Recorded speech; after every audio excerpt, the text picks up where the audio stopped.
Nouvelle vidéo donc, de droit des obligations. Donc, c'est la deuxième partie du fait d'autrui.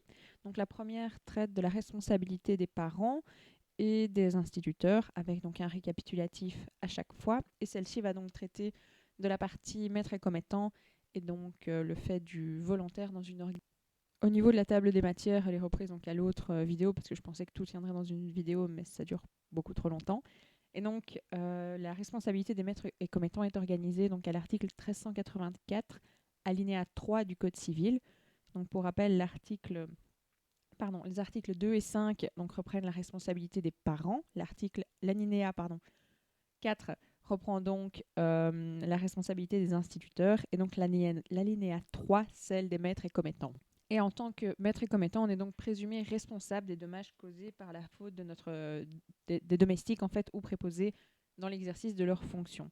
C'est donc une présomption irréfragable, c'est-à-dire qu'on ne peut pas la renverser, on ne peut pas prouver le contraire, étant donné donc que l'article 1384 alinéa 5 ne leur donne pas la possibilité de prouver qu'ils n'ont pas pu empêcher le fait dommageable, contrairement aux parents où eux, ils peuvent administrer la preuve contraire, ainsi que les instituteurs. La première condition, c'est donc l'existence d'un lien de préposition. Et donc pour cela, il y a cette notion de subordination. Et donc pour qu'il existe un lien de préposition entre deux personnes, il faut tout d'abord que la première, c'est-à-dire le commettant, emploie la seconde, le préposé, pour son compte, aux fins de réaliser un travail qu'elle lui a confié. Il faut donc ensuite que le préposé se trouve dans un lien de subordination à l'égard du commettant quant au travail à effectuer. Et donc sera considéré comme préposé celui donc qui va effectuer ses prestations sous l'autorité et donc la surveillance de fait du commettant. Donc d'une part, ça va impliquer que le commettant il doit pouvoir donner des ordres au préposé ou alors des instructions concernant donc, la façon dont le travail doit être fait. Et d'autre part, donc, le préposé il est tenu donc, de s'y conformer. La subordination, en fait, c'est un fait juridique, ce qui fait que donc, la preuve de son existence, elle peut être apportée donc, par toute voie de droit par la victime.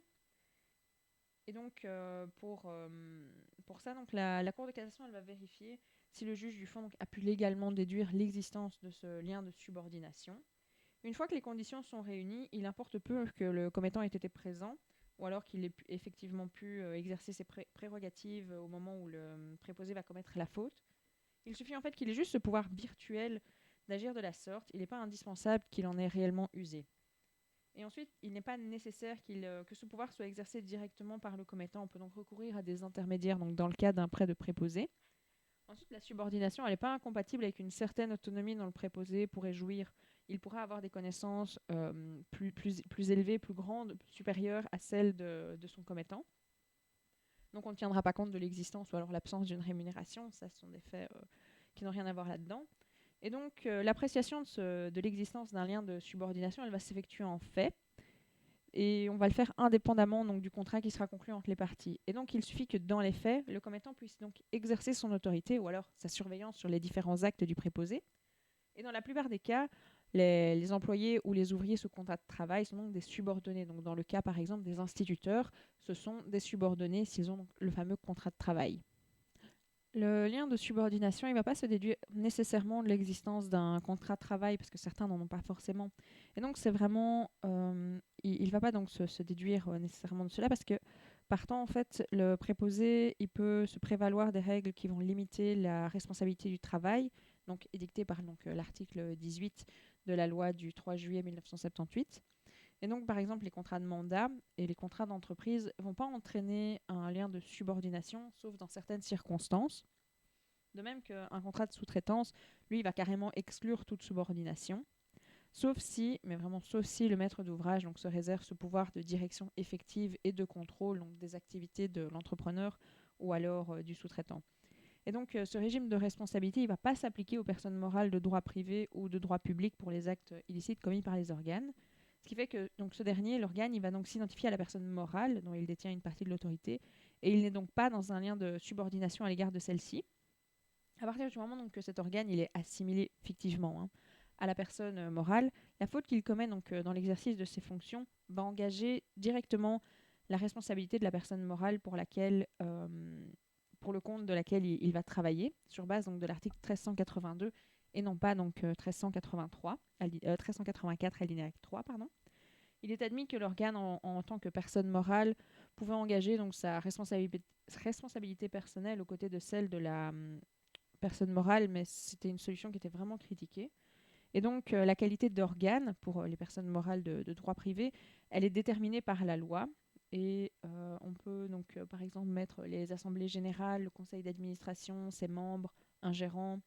Et donc, ces mêmes règles vont s'appliquer pour la détermination des organes des personnes publiques, donc qui vont emprunter la forme d'une personne morale de droit privé. Par contre, pour ce qui est des autres personnes publiques, on peut donc, c'est en fait interprété hyper largement, donc c'est au niveau des enseignants du réseau officiel, les greffiers, les officiers d'état civil, etc. Et c'est à nouveau la loi du 10 février 2003 qui circonscrit en fait la notion d'organe des personnes publiques très précisément, tout en donc réservant cette qualité aux seules personnes non subordonnées qui exercent des fonctions publiques ou qui les représentent. Et donc la loi du 10 février 2003, donc pour rappel, c'était la fameuse immunité qu'on avait vue pour les instituteurs, mais qui n'ont pas donc de contrat de travail. Les personnes publiques donc, sont responsables du dommage causé à des tiers par les membres subordonnés de leur personnel dans l'exercice de leurs fonctions, de la même manière que le commettant sont responsables du dommage causé par leurs préposés. C'est donc l'article 3. N'hésitez pas à bien les souligner pour directement les avoir et continuer à bien les revoir. Et donc, s'il y a un prêt de préposé, comme on en parlait un peu plus tard, donc avec ce déplacement d'autorité, la jurisprudence, elle va considérer généralement qu'en fait, le préposé qui est prêté, il va devenir un préposé du patron emprunteur. Et donc, mais c'est vraiment si uniquement il y a donc ce déplacement d'autorité, il ne va pas suffire que le commettant originaire ait chargé son préposé d'exécuter un travail chez un client. Il faut vraiment qu'il ait réellement placé son préposé au service d'un tiers qui va donc exercer ce pouvoir d'autorité. Ensuite, et c'est tout le temps comme ça, il faut donc cette fameuse faute. Ici, c'est celle du préposé en lien causal avec le dommage. Pour le régime donc, des instituteurs, c'est la faute donc, de l'élève. Et pour les parents, c'est donc la faute de l'enfant mineur. Il y a donc toujours cette condition de faute. Et donc, dans ce cas-ci, donc, pour que la responsabilité du commettant puisse être engagée, il faut donc que ce préposé ait donc commis cette faute ayant causé un dommage à autrui. Et donc, quand on parle d'un tiers, c'est vraiment toute autre personne que le commettant ou le préposé lui-même. C'est la même chose que pour les instituteurs, avec la condition d'altérité. Et donc, un collègue du préposé fautif, c'est un tiers. Et donc, il va appartenir à la victime de prouver, à nouveau par toute voie de droit, l'existence donc de cette faute et son lien causal avec le préjudice subi. Il n'est pas nécessaire d'identifier personnellement le préposé. S'il est établi avec certitude que le dommage résulte d'une faute d'un de ses préposés, c'est tout à fait bon. Peu importe la gravité, il peut avoir commis aussi bien une faute légère qu'une faute lourde, voire intentionnelle. Ce fameux préposé, la responsabilité du commettant restera engagée. Et donc il ne faut pas oublier ce cumul vertical à nouveau.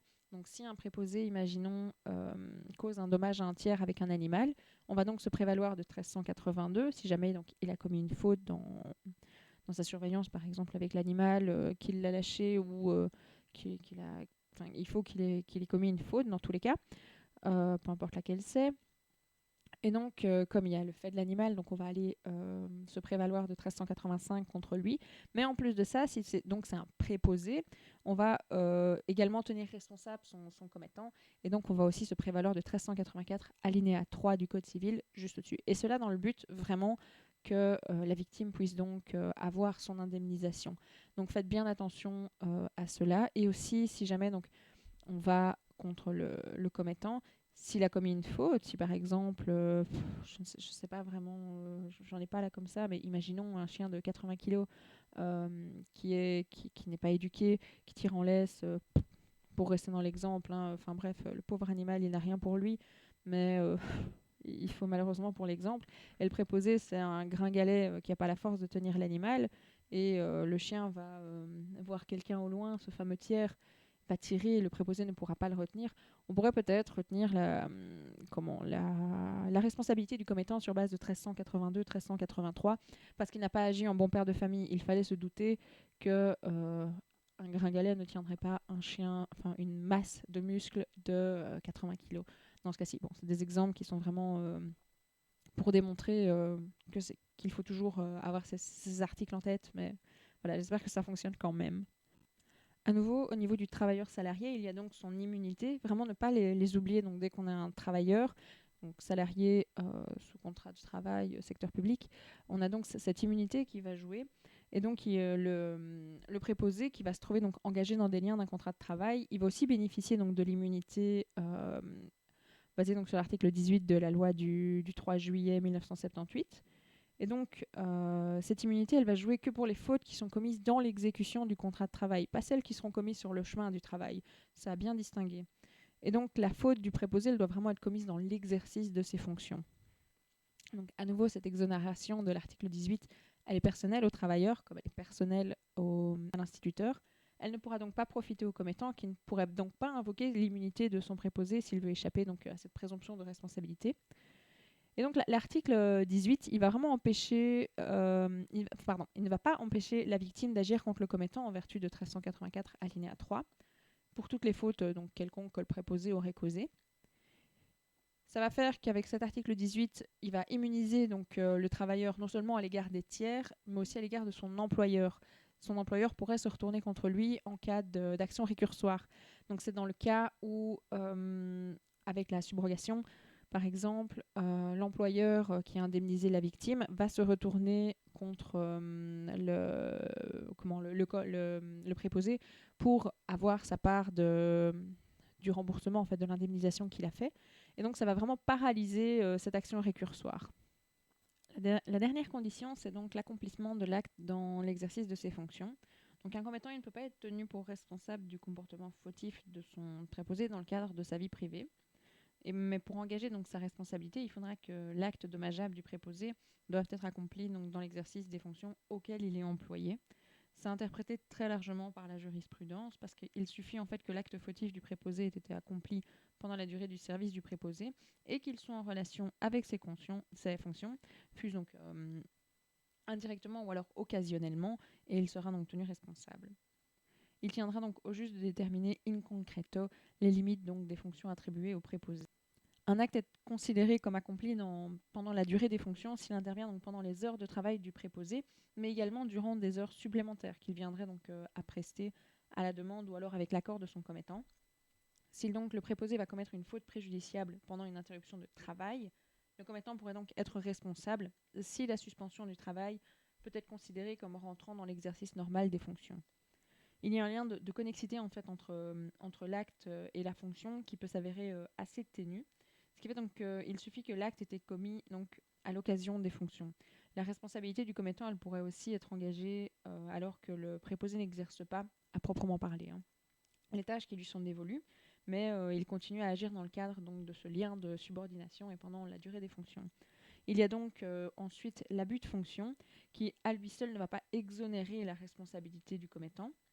Et c'est donc dans un arrêt du 26 octobre 1989 que la Cour de cassation elle va considérer qu'en cas d'abus de fonction, le commettant il va quand même rester tenu si le préposé donc, n'a pas agi en dehors de ses fonctions sans autorisation et à des fins étrangères à ses attributions. Donc, autrement dit, le commettant il va pouvoir s'exonérer de sa responsabilité uniquement, mais vraiment uniquement si le préposé a agi sans autorisation, c'est-à-dire qu'il doit agir, il doit vraiment s'agir d'une interdiction dont le commettant devra faire la preuve à des fins étrangères à ses attributions, donc dans son intérêt personnel ou alors celui d'un tiers, et pas dans l'intérêt du commettant, mais aussi en dehors des fonctions auxquelles il est employé. Donc il faut vraiment que, pour que le commettant puisse s'exonérer, que l'acte du préposé ne présente vraiment aucun lien, même indirect ou alors occasionnel avec ses fonctions, et donc c'est le juge qui va déterminer concrètement le cadre donc, des fonctions du préposé. C'est la victime qui va devoir démontrer ces trois conditions inhérentes donc, à l'application de 1384 alinéa 3, donc qu'elles soient bien réunies. Mais le dernier critère, donc le fait d'être en dehors des fonctions auxquelles il est employé, pourrait permettre au commettant en fait, de ne pas voir sa responsabilité engagée, notamment donc, dès l'instant où l'abus de fonction donc, a été accompli en dehors du temps de travail. Et c'est vraiment par un arrêt rendu donc, par la Cour de cassation le 23 mars 2013 qu'elle va donc confirmer cette conclusion.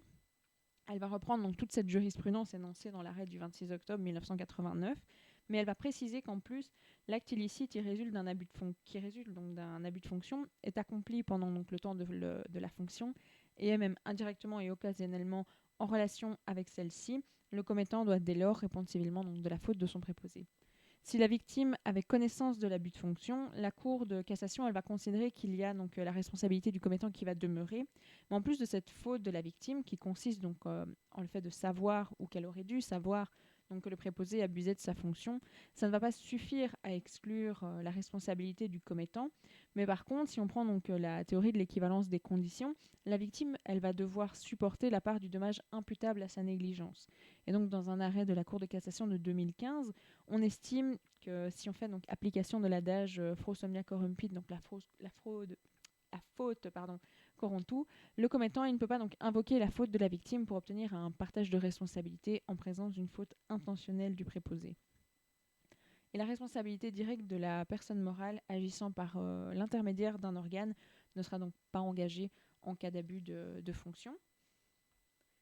Au niveau donc des effets, c'est donc une présomption qui est irréfragable. Dès l'instant où ces conditions sont réunies, ça va peser sur le commettant.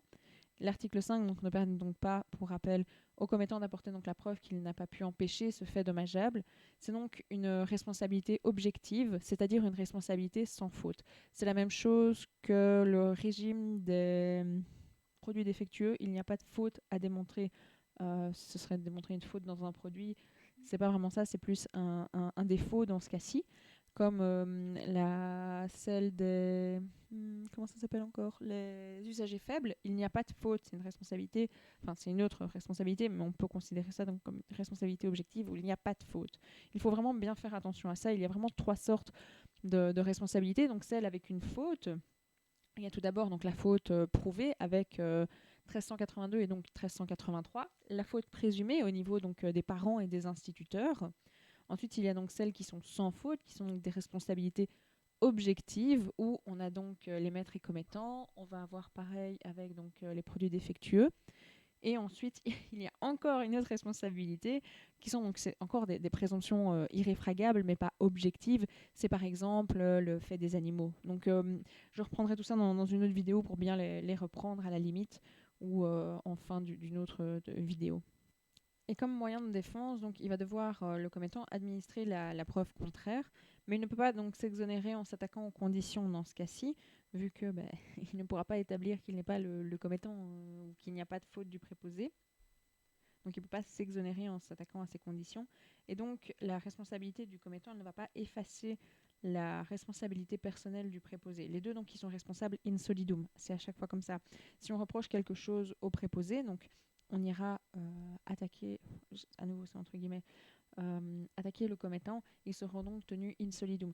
D'où donc l'action récursoire, le fait que le commettant puisse se retourner contre le préposé ou inversement s'il a remboursé intégralement donc, la victime. De sorte qu'en fait, la victime, donc, elle peut agir soit contre le commettant, soit contre le préposé, soit contre les deux. Et donc, après avoir indemnisé donc, la victime, le commettant il va donc en principe pouvoir exercer donc, son recours contre le préposé. Si jamais, pour la partie donc, au niveau de cette action récursoire, de tout ce qui est donc obligation à la dette et contribution à la dette, je reprendrai ça dans une autre vidéo. Donc, comme j'avais dit, si j'ai le temps, pour bien le réexpliquer, parce que ça reste quand même une partie assez complexe, alors qu'en soi, une fois qu'on a compris, en fait, c'est évident. Et donc, ne pas oublier donc, de nombreux préposés ont donc leur immunité avec l'article 18 de la loi du 3 juillet 1978 lorsqu'ils sont donc sous contrat de travail, et donc l'article 2 de la loi du 10 février 2003 quand ils sont donc dans le statut public. À nouveau, et comme à chaque fois, donc le fameux tableau récapitulatif. Donc, encore et toujours, comme il y a une faute, on commence avec 1382 et 1383, où donc à nouveau, je le répète, on énumère les conditions avec ce qu'il y a dedans, toutes les définitions, et on s'assure de bien ajouter que la personne civilement responsable répond à chaque condition. On précise la présomption et pourquoi, et ensuite comment on peut donc se défendre avec donc les causes étrangères exonératoire de responsabilité et les faits justificatifs. Et donc après avoir fait ça, on peut donc, en tant que victime, se prévaloir d'un autre article s'il s'agit donc d'un commettant avec une faute d'un préposé. Et donc on va parler donc de l'article 1384 alinéa 3 du Code civil. À nouveau, on énumère une condition, on explique bien ce qu'il y a dedans. Je mets à chaque fois en très très gros, hein, mais vraiment allez voir dans le syllabus, il y a un peu plus de compléments, mais c'est en gros ce qu'il faut mettre. Ensuite, on met la deuxième condition, on énumère, on précise que toutes les conditions étant réunies, il y a donc une présomption irréfragable qui va peser donc sur le maître et commettant. C'est donc une véritable responsabilité objective, sans faute. Et ensuite, donc, les moyens de défense, comment il peut faire. Donc, bien entendu, il peut contester les conditions d'application, mais voilà, en général, ça ne fonctionne pas toujours très très bien. Donc, renverser la présomption de lien causal en cas de force majeure, de fait d'un tiers, donc la faute de la victime, avec donc le fait que la force majeure doit donc être exclusive, le fait d'un tiers doit être aussi exclusif pour être exonéré. Pareil pour la faute de la victime. Si jamais il y a une coexistence entre la faute de la victime et le fait du préposé ou alors du commettant, il y a donc une atténuation. Et enfin, ne pas oublier donc ces fameuses immunités à nouveau qui sont super importantes. N'oubliez donc pas de bien les noter dans votre recueil de législation. Et enfin, pour finir, un tout petit régime qui est donc la loi du 3 juillet 2005. Et donc, c'est ce qui concerne donc, la responsabilité des organisations du fait de leurs volontaires. Donc, c'est parce que c'est devenu en fait très significatif le volontariat, ce qui fait que le législateur il a cru bon donc, d'adopter cette loi. Elle a été récemment modifiée le 1er mars 2019. Et donc en fait, cette loi du 3 juillet 2005, elle va rendre l'obligation pour laquelle les volontaires œuvrent civilement responsables de leurs fautes. Cette responsabilité, en fait, c'est vraiment un nouveau cas de responsabilité de fait d'autrui qui va donc être calqué sur l'alinéa 3 de l'article 1384. Et en parallèle, en fait, cette loi, elle va vraiment prévoir une immunité de responsabilité civile au profit des volontaires, donc pour les dommages qu'ils auraient causés par leurs fautes légères, occasionnelles, dans l'exercice donc, de leurs activités volontaires. Et donc, en gros, si le volontaire il voit sa responsabilité civile immunisée, l'organisation pour laquelle il fournit ses activités doit répondre, par contre, de ses fautes, conformément donc, à l'article 5, alinéa 1er, in fine, donc, de la loi du 3 juillet 2005. Et donc, en condition, il y en a donc à nouveau 4. Et donc, premièrement, il doit s'agir donc, d'une organisation visée à l'article 5. À nouveau, cette loi est dans le recueil. N'hésitez pas à aller la noter et à ne pas étudier la définition même d'organisation. Et donc, toutes les organisations tombent sous le champ d'application de cette loi. Et donc, il doit s'agir soit d'une personne morale de droit privé ou de droit public sans but lucratif, une association de fait, ou alors une organisation coupole. À nouveau, c'est défini dans la loi. Deuxièmement, donc, pour engager la responsabilité de l'organisation, il faut donc démontrer un fait susceptible d'engager la responsabilité d'un volontaire. Donc ça peut être une faute prouvée, un fait d'autrui ou alors le fait d'une chose. Et donc l'immunité, elle va bénéficier aux volontaires en vertu de l'article 5. Donc à nouveau, c'est une immunité qui est personnelle, elle ne peut pas donc profiter à l'organisation. Celle-ci ne pourra donc pas l'invoquer pour échapper à sa responsabilité. Peu importe la gravité donc, de la faute du volontaire, la responsabilité de l'organisation elle est engagée aussi bien pour une faute légère que pour une faute lourde, voire même intentionnelle du volontaire. Troisièmement, donc le fait dommageable, il doit avoir été accompli dans l'exercice des activités du volontaire. C'est une condition qui est interprétée de manière vraiment très très large, afin qu'en fait le dommage causé par le volontaire, donc par exemple sur le chemin parcouru pour se rendre aux activités ou alors en revenir, puisse également être couvert, contrairement à l'article 1384 alinéa 3, où là on ne prend pas en compte un souci sur le chemin du travail, un dommage accompli plutôt. Et donc, dès lors que, comme pour l'article 1384 alinéa 3, le fait engageant la responsabilité du volontaire a été donc accompli pendant la durée des activités du volontaire et donc est toujours en relation avec ses fonctions, il sera compris comme fautif. L'abus de fonction donc, du volontaire ne va pas exonérer automatiquement l'organisation de sa responsabilité. Il y a donc 3 conditions cumulatives à respecter. Donc le volontaire, il doit avoir agi sans autorisation, à des fins étrangères à l'activité fournie et en dehors des activités pour lesquelles il a été engagé comme volontaire. À nouveau, donc il faut bien les 3 pour que là, il puisse être exonéré, alors que dans le cas d'un commettant, il suffit simplement que ça ait été fait en dehors des activités pour qu'il puisse potentiellement être exonéré avec juste cette condition-là. Mais cependant, c'est aussi les 3 cumulativement. Et quatrièmement, donc, il faut que la faute du volontaire ait occasionné un préjudice à un tiers. Et à nouveau, le tiers, c'est toute personne qui est autre que l'organisation et donc le volontaire dont la responsabilité est engagée. À chaque fois qu'on parlera de tiers, pensez bien donc à cette condition d'altérité qu'on voit donc dans le régime 1384 alinéa 4 au niveau donc des instituteurs où le dommage ne peut pas être créé, ne peut pas avoir été subi par l'instituteur lui-même ou alors l'élève lui-même. Au niveau des effets, c'est à nouveau une responsabilité objective à charge de l'organisation. Donc l'activité qui est exercée par le volontaire, elle va obliger l'organisation à réparer en fait le préjudice lié à cette activité sans qu'il y ait lieu de démontrer une faute et même sans que celle-ci puisse, sans que l'organisation, dans ce cas-ci, puisse démontrer donc son absence de faute en vue donc d'échapper à sa responsabilité. Par contre, pour échapper à sa responsabilité, elle va pouvoir donc invoquer les conditions d'application, les contester. Et donc la responsabilité de l'organisation, elle ne va cependant pas faire obstacle à la responsabilité personne du volontaire. S'il a commis un dol, une faute lourde ou une faute légère, on pourra donc aller sur base de 1382, 1383 contre lui. Et dans ce cas-ci, ils seront donc tenus in solidum, l'organisation et donc le volontaire. À nouveau, si ce volontaire n'est donc pas engagé sous contrat de travail ou alors sous statut, il va donc avoir droit, donc il travaille bénévolement, il va en fait avoir droit à une immunité. Attention que pour avoir le statut de volontaire, il y a donc le fait que ce sont des personnes qui sont intéressées, ce sont des personnes physiques qui vont exercer une activité sans rétribution ni obligation au profit d'autrui au sein d'une organisation sans but lucratif débordant le simple cadre familial ou privé à l'égard de laquelle ils ne sont donc pas engagés dans le cadre d'un contrat de travail, d'un contrat de service ou alors d'une désignation statutaire. C'est donc l'article 3 au deuxième de la loi. Et donc la loi du 1er mars 2019, elle va confirmer que les personnes qui sont chargées d'un mandat ou alors qui sont membres d'une organisation de gestion, dans une organisation visée au 3, peuvent donc revêtir cette qualité de volontaire. Et donc ils sont immunisés, à nouveau s'ils ont un contrat de travail, par la loi du 3 juillet 1978.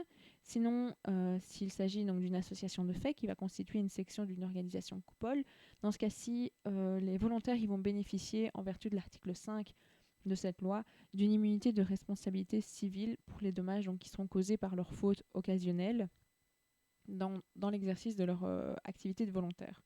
Ils répondent à nouveau de leur dol, faute grave ou faute légère, présentant un caractère habituel. Et donc la victime, elle va disposer d'une action en responsabilité civile contre l'organisation du volontaire, responsable sur la base donc, de cet article 5, que le volontaire donc, va engager ou non sa responsabilité.